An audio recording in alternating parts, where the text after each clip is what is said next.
Good evening, everyone. I should say good afternoon because I am on the West Coast this week, but I know we got a lot of viewers on the East Coast. I'm usually on the East Coast, but it's only 4:30 on the West Coast. Actually, it's kind of funny because I get here and everybody's like, "It's so hot," you know. So I brought the heat from Florida. But thank you for joining us tonight. Remember, like, comment, and subscribe.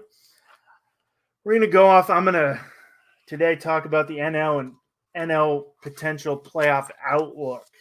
So we're here winding up. It's September 5th, starting to get a good, a little more bigger picture of the division races, more clearer picture on the NL side, but definitely we got a lot of good races on the AL side.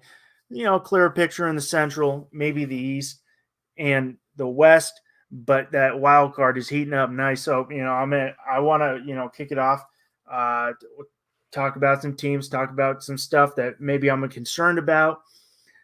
My first team I want to talk about is the Diamondbacks. The Diamondbacks turned it on strong, and they started pretty slow. Their pitching's been okay, but they definitely started slow and close that gap between the Dodgers. They came in 3 games. Right now they're 79-62. They're 79-62. They're 5.5 back of the Dodgers, and but only a game back of the Padres in that first wild card spot. So right now, solely solidified in the second wild card position at 79-62, 2 games up on the Braves. But that wild card is definitely, we're getting a lot of jumble. There's probably I would say 4 teams that can get it. Maybe the Cubs can sneak their way in. They're playing a better late. The Cubs are at 7-3 in the last 10. A little side note. I know I was talking D-backs. I did watch a little of the Cubs yesterday combined no hitter, but I was very excited to see Pete Crow Armstrong, PCA as they call him, who's hit his 8th home run in the last 21 games, hit one to dead center yesterday. But back to the Diamondbacks, got off to a pretty slow start. Did have that big offseason acquisition with Jordan Montgomery. Montgomery was definitely he's came out. He started a little slower. He came out. He was a little mad at how the offseason went. I'm pretty sure. I'm not 100% sure he's changing his representation, which was Scott Boras. He was just a little mad how it went. Pitchers are I even go back to the COVID year where you see some of the good pitchers getting kind of shelled of a little rock. Pitchers are creatures of habit. They need that time to work up. So him missing so much time in spring training, in my opinion, kind of hurt him. So he's 8-6. Has only pitched he's pitched, I think, in 19 games this year. So he's definitely not as much as he wants as being pitched and starting in 19 games, being a frontline guy. Was on that World Series Rangers team last year. So I think he got a little mad, and I kind of see that because those pitchers needed time to ramp it up, and then he definitely needed time to get acclimated with the new clubhouse. And I think that might be affecting him, in my opinion. But they're right there, solidified in that second spot right there, back and forth with the Padres. 79-62, only 1 game back. They're getting some solid. Kentel Marte, their second baseman, all-star. I don't watch the all-star game much, so I'm pretty sure he was the starting second baseman. I don't really zone in on the all-star game a whole bunch. It's just not, I'll watch here and there. I watch Skeens because that was exciting. But I don't really, watch it. I'll check on there, be like, because baseball is the only all-star game that really does have a direct impact on the World Series. But besides that, I don't really zone in. But Marte, who's a hell of a year, the Diamondbacks spent 298. And 298 with 30 home runs. And Marte, 298, 370 on base percentage, 30 home runs, 81 RBI. So that's solid. And, I see Corbin Carroll, who's a guy I'm super high on, young guy, was a big piece of that Diamondbacks team last year, who was on that World Series run.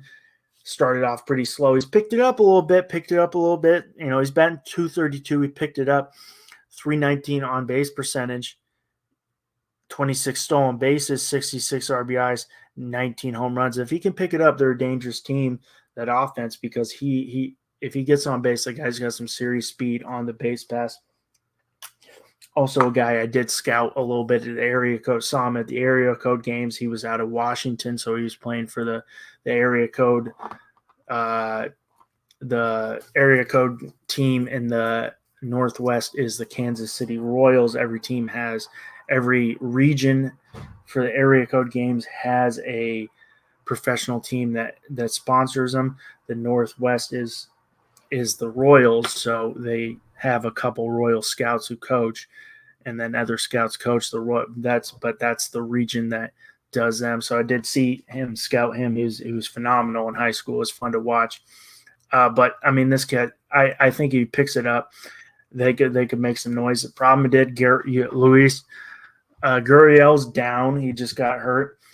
I mean, their pitching. The thing with the Diamondbacks I kind of like is, even though their pitching staff has not looked great, strong at late, they got some solid guys who have some good postseason experience. Whereas Zach Gallen's 11-6. You got Bradiff 9-7, and even though Montgomery has been struggling, not doing as well as hoped, he's definitely got that postseason experience that he got with the Rangers, he got with the Yankees. So that's a guy I'd have full confidence in going in October. Next, I mean, I kind of jumped the gun. I'm going to go to the Braves, who are right now half a game up on the Mets in the wild card race. They're 7 out of the NL East. So I don't see that having half a game up on the Mets. I mean, I'm a little worried about the Braves. Obviously, lost Acuna for the year. Riley's down for 6 to 8 weeks. That's a big loss, even though he was struggling. But then, I mean, on the offensive side, you got Marcell Ozuna is having a hell of a year, batting 305, 37 home runs, 98 RBIs. They're 6-4 in the last 10. That's not good. Where's more offense going to – my thing is, where are they going to get more offense? Matt Olson's kind of having a down year. He's only batting 233. What he's got – how many home runs? I think he's got 19. I'm still on the Diamondbacks. Still on the Diamondbacks. I think Olson's only got – he's got 25. So that's kind of a down year for him. He's definitely a boom-bust guy. Same thing with those Unos, either a walk, maybe a bleeder single or a home run. But where's that offense going to come from where you're getting 233 from Matt Olson? Orlando Arcia's only batting 223. I mean, you got Kelenic in the outfield. You got Michael Harris batting 251, Kelenic 232, so that's not very good.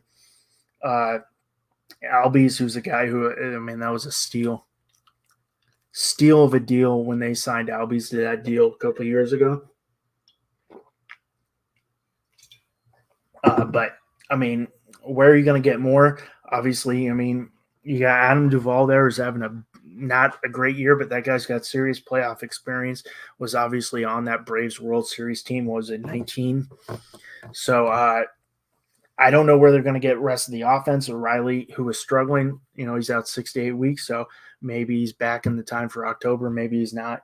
I'm sure they're hoping for that, because that's a big piece of that third base side of that left side of that defense. I mean, the pitching, I think the pitching is a big question. Obviously, you lost Spencer Strider for the year, which is a big loss, because you look at Strider and you think he's going to be a Cy Young guy, what we've been seeing of Spencer Strider, and you lose him for the year. But then you're getting, Chris Sale, who's having, he's having a Cy Young year coming over from the Red Sox. And, he's 16-3, a 2.46 ERA and 206 strikeouts.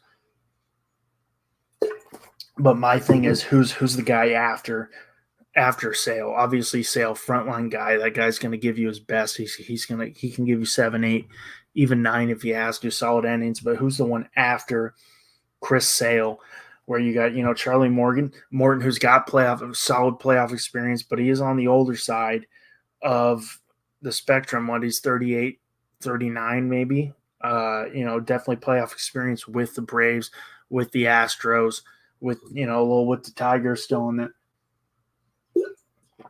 But I don't know about him. Is he going to give you the best innings? You've seen him go pretty short sometimes. You got Max Fried, who's Max Fried's 12-8, picked it up a little bit, 3.52 ERA, but has struggled. But I do think Fried will do pretty good. It can do good in October because he does have that postseason experience. But who's going to be? Is he's got to? It's got to be, for me. It's got to be Fried who steps up in the postseason, because you need that solid number 2. The number 3, threes, I think it's a toss up, and you give it to Morton with the losing Strider, but you got Lopez, and they've been throwing out Schellenbach. So I don't know where they go on that. I think their pitching went from a strength in the offseason where for me, I thought the Braves were going to win the AL East and NL East, but then you lose Strider and their pitching, and Fried, who's supposed to be the big guy of the Braves, hasn't really lived up to the hype, lived up to that this year. So I don't know where they're going to get that second and the third guy, and they've been kind of platooning that. You got Lopez, you got Schwellenbach, I think is how you say his name. So I don't get that right now. Still half a game up, but the team I'm going to talk about next, they're closing quick. We got the New York Mets, half a game back, only half a game back in the wild card right now.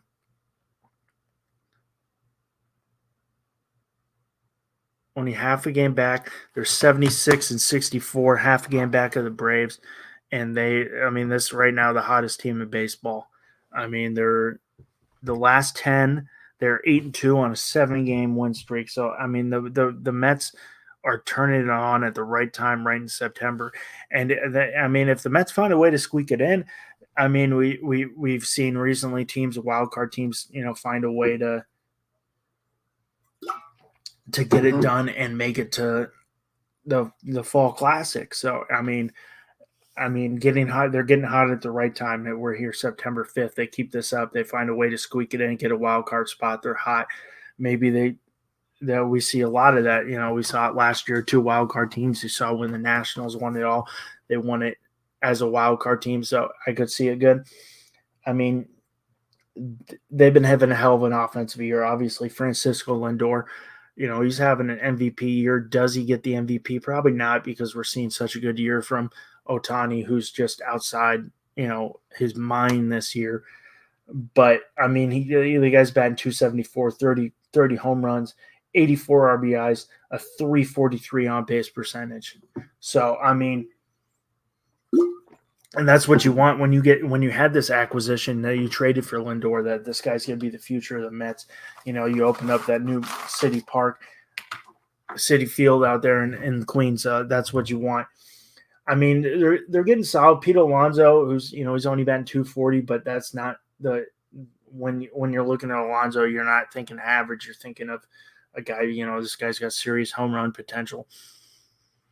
So for Alonso, he's 240, 323 on base percentage, 31 home runs, 78 RBIs. I don't know. Hey, is this the swan song for Pete Alonso in Queens? Is he going to go someone else?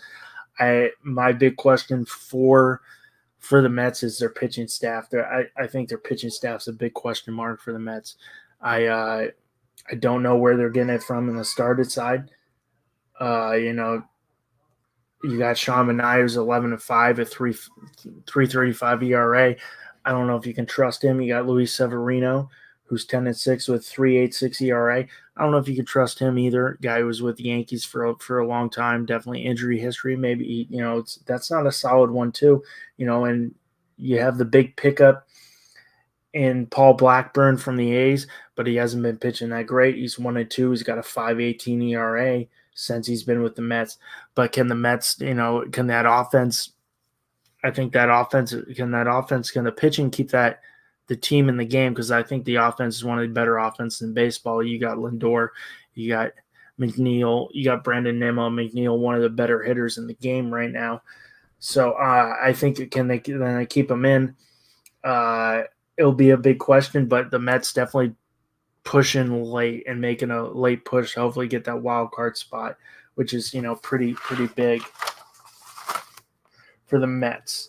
So the top of the wild card right now is the Padres, who are game up on the Diamondbacks at 80-61. They're 4.5 back of the Dodgers, who lost last night to the Angels. 7-3 in the last 10. I mean, I think it's a big question mark with the Padres. We've seen the Padres. Can they get it done in October? Do they have the pitching to get it done? I think they got the offensive guys to get it done, where you got Machado's been 273 with 23 home runs. I mean, I think he's the best defensive third baseman in the game. The guy's, and his arm strength is insane. I mean, can he get it done where you're relying on some young players too, where you got Jackson Merrill's been 294, 22 home runs, 82 RBIs. This guy's a 21-year-old rookie. So, I mean, he's going to be a big part of the Padres in the postseason, a big part of that offense. Are you going to rely on that guy? You got Profar, who was an all-star this year. He's been 278, having a great year. But, I mean, are we seeing a jump on this guy where can he continue it into October and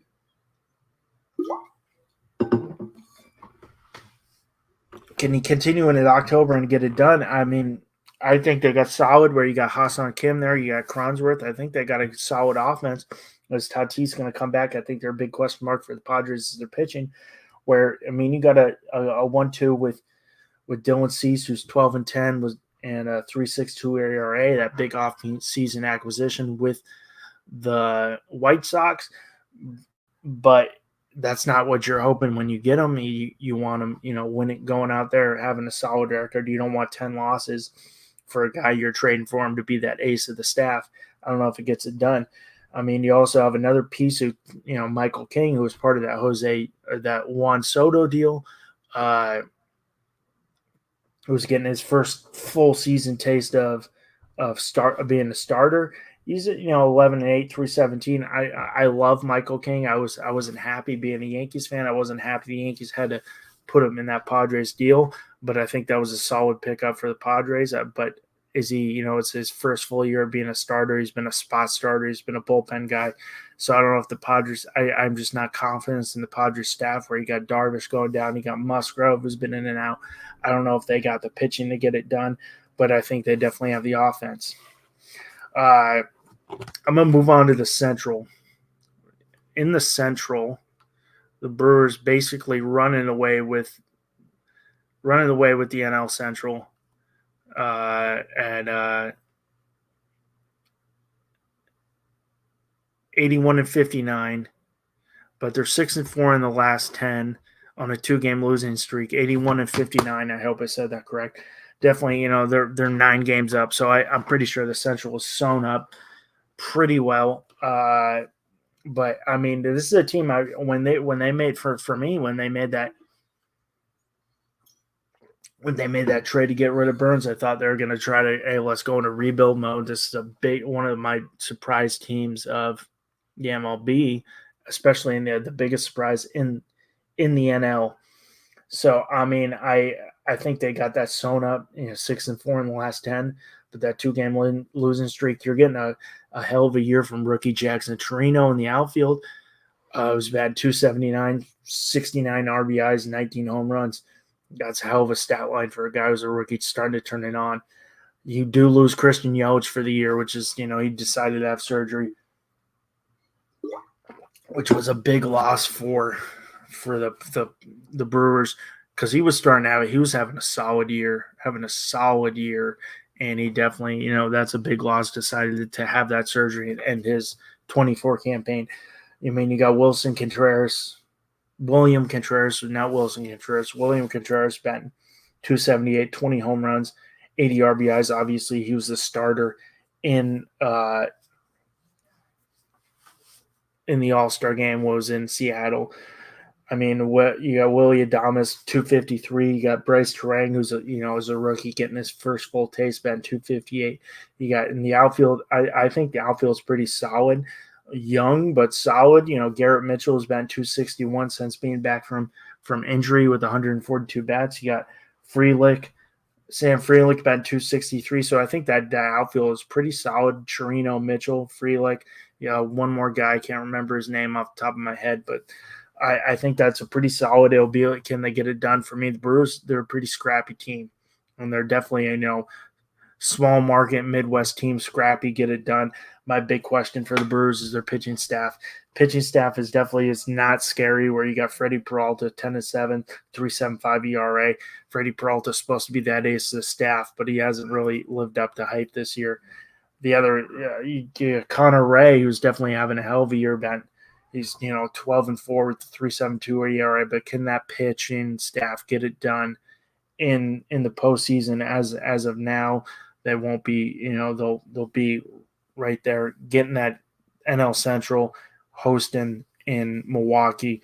But I think it comes down to the pitching staff of the Brewers. And I don't know. I just don't have a lot of faith in that staff. Moving on to the next team, who's got the second best record in the NL right now. Only 83. The Phillies are 83-56, and they are right now only half game behind the Dodgers for the best record in the NL. So as of now, they wouldn't be hosting. I two teams I don't really like that much, but I'd be being a baseball fan, very happy if I saw NLCS Dodgers Phillies. I think that'd be an unbelievable series. But the Phillies definitely, turning it on and pretty big time, looking to clinch their first NL East title since 2011. Wednesday, Harper did get hit with one, had a little bruising. Looks like he might come back tonight, but he has been battling an injury all year. Another one is Alex Baum, who's supposed to be back tonight, is what they're predicting. He is not back tonight. It's Sosa still playing, it's Clemens playing third tonight. But Baum is the guy they need big time if they want to win in the postseason, because he's having a great year. Also, they got one of the best leadoff hitters in the game with Kyle Schwarber, who tied the record for most leadoff home runs of 13 yesterday that Alfonso Soriano helped. Baum did leave with the left hand strain. He's missed 5 straight games. I think they do have one of the best 1-2s in baseball. When you got Wheeler, who's 13-6. You got Nola, who's 12-6. But who's that number 3 pitcher? Who's that number 3 guy? I mean, your team ERA is 3.02. I mean, yeah, sorry, no, I'm wrong about that. Who's that third pitcher? Is it Ranger Suarez, who's 11-6? Only pitched 22 games, got a 3.02 ERA. Or is it Sanchez, who's 10-9 with a 3.45 ERA? So I don't know who's that number 3 guy. I mean, they do have a solid team pitching ERA at 3.70, so that pitching staff has been strong. But who's that number 3 guy who's going to take it? It's going to be Suarez. It's going to be Sanchez. I think it'll be Suarez, in my opinion. But I mean, if we're seeing what we see mostly in the playoffs, you need a solid 3 pitchers. Obviously, they got one of the best 1-2s in baseball to get it done. And I think have fun hitting those guys. But I mean, I just want to see who those guys are. Obviously, they did make a couple mid-season acquisitions in their bullpen, and that will really help. But I think the Braves have basically the Braves locked up the East, in my opinion. I mean, Phillies, excuse me, have locked up the The East, I mean, 7-up on the Braves, it's theirs unless they have an epic collapse. They got that East, and they should be at least hosting, if not, I mean, hosting all the way through NLCS. They're right there. Because I mean, the last team in the right now the best team in baseball is the LA Dodgers, who right now they're half a game up on the Braves. The Dodgers 84-56, and they're 7-3 in the last 10. Did lose last night. ESPN is giving them a 99% chance to playoff, 99.9 to make the playoffs. So what a surprise! I'm very shocked that happened. But I mean, 7-3 in the last 10. I don't know if anybody's out there if we're watching, anybody watching want to comment. Ohtani, obviously you got the 40-40 club. Do you think he gets the 50-50 club this year, which would be historic as nobody's gone 50-50? Right now he's been 290. He's got 44 home runs, 46 stolen bases. I think he easily gets that 50-50 where we got a little less than a month less in the season. So it's like, this is a stat line and a season we'll never have never seen. If he gets 50-50, that's just on a whole other level. And this guy's, in 1 year already living up to that contract that he's getting. That obviously is a lot of deferred, but I mean, I'm pretty sure it's the Dodgers. The Dodgers banking on his marketability and Ohtani banking on his marketability because he's so big in the United States and what he does on the Asian continent and in Japan. This guy's a superstar. So the amount of money from marketing he's getting, all the marketing the Dodgers, they feel it pays off. But I mean, this is the best team in baseball, probably the best offense in baseball in my opinion, where you got Mookie Betts, who's he's back, who's batting 303 with 15 home runs and a 395 on base percentage. I'm scared. Mookie Betts scares the living daylight out of the crap out of me. This guy's the best. I mean, if he's not the best, he's one of the top 5 best players in baseball, and this guy plays the right way. If I have a son playing baseball, which I don't have children, but if for anybody who has a son, starting to get into baseball or in baseball, a guy you should really watch and look up to, and emulate his game would be Mookie Betts, because this guy plays the right way. He does everything right. So, I mean, I know a lot of these young kids like to emulate MLB players, and they, do it off their favorite team. And, I'm not gonna say I didn't do that, but if I was a young player now, I'd want to do it to Mookie Betts. A little side story: when I was coaching this young guy, this young kid, maybe 8 or 9, wasn't bad. Had a nice swing, clean left-handed bat. But he was from Philadelphia, and I go, who's your favorite team? He goes, the Phillies. Who's your favorite player? He goes, Bryce Harper, and he gets up there doing the leg kick. And these young guys don't realize what that leg kick's for. They just think it's cool. I'm like, no, Bryce Harper uses that leg kick. He's getting that leg up for timing. He's timing everything. He's timing the pitcher. So, I mean, if you know how to use that leg kick, cool, great, go for it. But a lot of these young guys use it because Bryce Harper is their favorite player, and they're just using that. They're using that leg kick. I'm doing a lot of leg kick. I mean, I'm a baseball player. Half the time I'm using my hand. I'm going like this. I'm swinging. I'm doing this. It's just getting back in the mode. Being a guy who played baseball, I know a lot of you can see it, but I got the leg kick going with my, my leg, and you can't see it. But I mean, I'm a baseball player. When I get it, I want to see, a nice quick motion. But I mean, if you're watching Harper the right way, you're watching that leg kick, especially for the young guys. He's not just doing it to get his power. He's timing that pitcher. He's ready to go. So I mean, young players watch Mookie Betts. That guy just plays the game the right way, and I love every minute of it. And this guy played for two teams I do not like, and that was the Boston Red Sox, who I hate, and the Los Angeles Dodgers are there. But I love watching Mookie Betts play baseball. I mean, I feel it's one of the best lineups in baseball when you got Freddie Freeman batting 288 with 21 home runs. You got Will Smith, who's one of the best defensive catchers in baseball, has batting 240, a little down 245, but this guy's pretty solid on the offensive side. You got Teoscar Hernandez, who is probably one of the steals of the off season, and you just get him on a 1-year deal, and he's got 28 home runs, and that's just it's a nasty outfield for them when you got Paganis in center, you got Betts now who's back playing right, and you got Teoscar Hernandez playing. So it's one of the nastier outfields in baseball, probably the best outfield in baseball. But yeah, I would say my Yankees, but Soto and Judge really are, two of the better ones. But I don't know about Verdugo. Sorry. But I mean, I think their infield's a little question mark. Where who's going to play third? Is it going to be Muncy when he comes? Muncy, Gavin Lux needs to pick it up.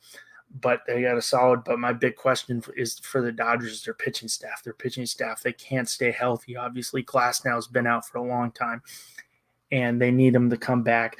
He's doing his best to come back, but they need him to come back for October and be that number one pitcher that they traded for.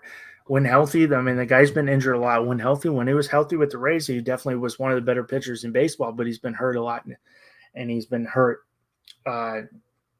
this year, so they need him to be back. So pitching staff is really beat up for the Los Angeles Dodgers. I mean, you lose Kershaw, who was down with, I'm pretty sure it was a toe injury.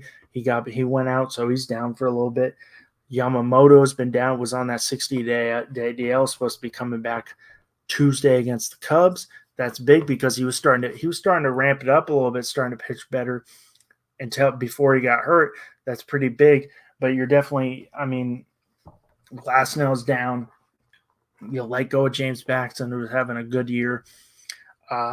You lose Kershaw. Yamamoto will be back. We'll see what he does when he comes back. Bobby Miller, who has been a solid pitcher for the Dodgers this year, gets shelled last night. They designate for DFA Gavin Stone. The pitching staff, a little question mark, even how great the Dodgers offense has been. Are they going to be able to get healthy at the right time? I don't know. I mean, they need Glasnow. They need Yamamoto. Even though Kershaw has had a tumultuous postseason, you need Kershaw in there to give you those postseason innings because he's got massive postseason experience. And even though how great Yamamoto was looking before the injury, he's a rookie.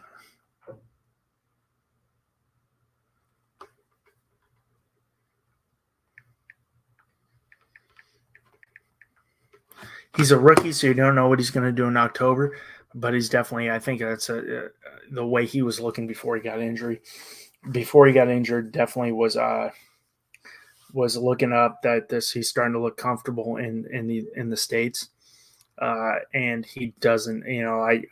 I'm excited to see him come back because he was, this guy's, was a hell of a pitcher. But I think their staff is a big question mark. They've had a lot of injuries. I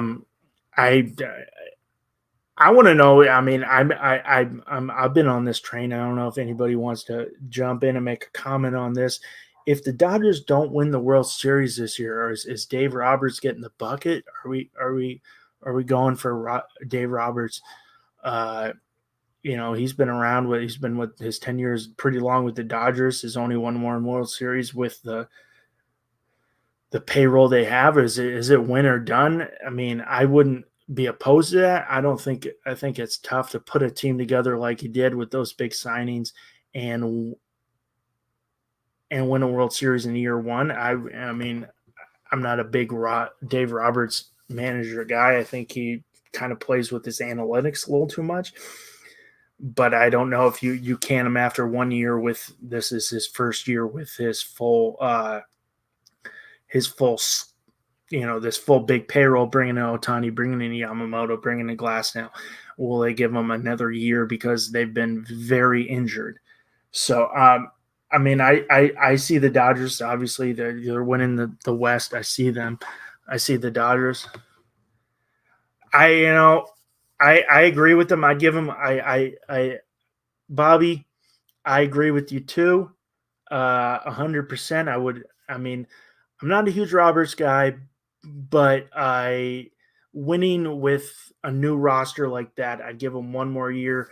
And if he doesn't win in year two, I'd give him the can, just because I mean he put down this is a mega team, and winning. We don't see a lot of teams in the first year winning with a team like this. Obviously, we saw the Miami Heat in what 20 was it?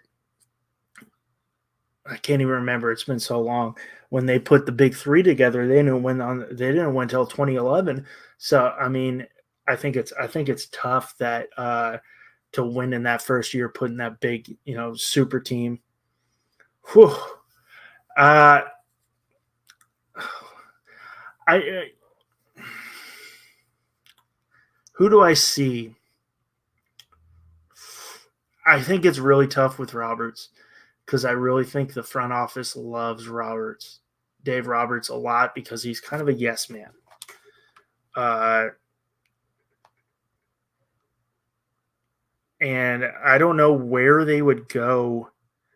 There's one name, and I don't know if there's one manager I really love, and he was the manager of a team of a rival, and I don't know if he wants to come back. But there's one guy who's not coaching right now that I think would handle that team unbelievably. Would be uh, Tito. Why Terry Francona? They call him Tito. I think obviously won a couple World Series with the Red Sox. Obviously took those Indians to the World Series where they almost beat the Cubs. I think that would be a massive hire. I'd love to see Tito come to the Yankees if they get rid of Boone. I think Boone. I'll talk more about Boone next week, but I think that is one name I think could handle that team and take them to the next level. But in my opinion, the Dodgers definitely they like Roberts because he plays the numbers. He listens to that front office, and we've seen in the past a lot of these old school guys get canned. I look back to kind of throw it back to like my team in 2000, to Joe Girardi, who took the Yankees right there against the Astros, and after he took them against the Astros, he got canned. So I do think we're kind of in a new phase of baseball where they like those yes men, they like those guys who are taking the opinions of the front office, and I think Roberts is that. But I do agree with you, Bobby. I would give him one more year with this super team. Tough winning, but for me, I'm excited. The NL's looking solid. We got a solid wild card race going, and the wild card race obviously got the. I want to see if the Mets can squeak and get in, because we definitely for the Mets are only half game back. 7 game heaters, we say in baseball.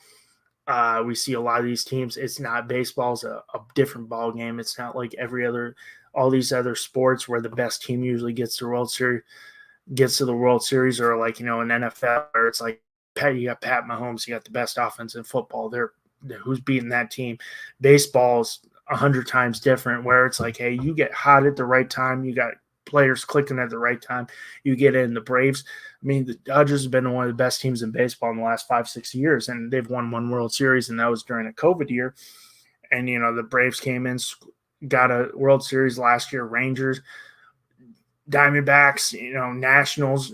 So I think baseball is a whole different ball game from these other sports we see. I'm looking forward. I think the NL is going to be solid. We're going to have some solid October games. I'm really, we'll see how the Brewers do. I don't know. my opinion. The Brewers a little wild card, but that NL wild card's looking solid. We got the Mets pushing the Braves right there. Do the Braves hold on? I'd like to kind of see the Mets get in, even though I am a Yankees fan. I'll give it the Mets fan. That's a passionate fan base, and they are all in, and it would be good for baseball. But I mean, the Braves are definitely one of more talented teams. Well, the Braves offense guys keep it done. They get that last wild card spot. Obviously, Padres and Diamondbacks right there holding it strong. I'm looking forward to my thing. I said it before. Even though I don't like either of those teams. I think it'd be great for the ratings if we have Phillies Dodgers in the NLCS. That'd be a really great ratings game. Let's get keep on getting those young guys in. I really think that, in my opinion, hey, I could be wrong. Baseball is a failing game, so if I get 3 out of 10 right, I win. I'm betting 300. But I hope that it's Phillies Dodgers. I think that'd be a great NLCS, and I'd be tuned in every game. And I mean, I kind of go back. I was, my brother-in-law, he's from Florida, so originally from Florida, not a baseball guy, and he goes out to a Rays game. He goes, man, the environment at the Rays game was terrible. I'm like, I understand, he doesn't watch baseball, he's kind of going off the Rays. He's like, man, it wasn't fun. It wasn't this. I'm like, go to a Phillies game, and go to the Rays. Just don't pull those fans. Go to a Phillies game. That atmosphere will lock you in. But I'm excited. Will the Brewers be able to get in? But I want Dodgers Phillies. I think that'd be the best matchup. I think to get the best ratings. But I mean, on the other hand, I'm excited because this NL is looking solid. Any team can squeak in, get that, maybe they get that last wild card spot. They get hot at the right time. They get in. We saw it with the Nationals who did it, where we had Grisham kind of make an error. Nationals get in. Nationals win the World Series. So that's the beauty of the game of baseball.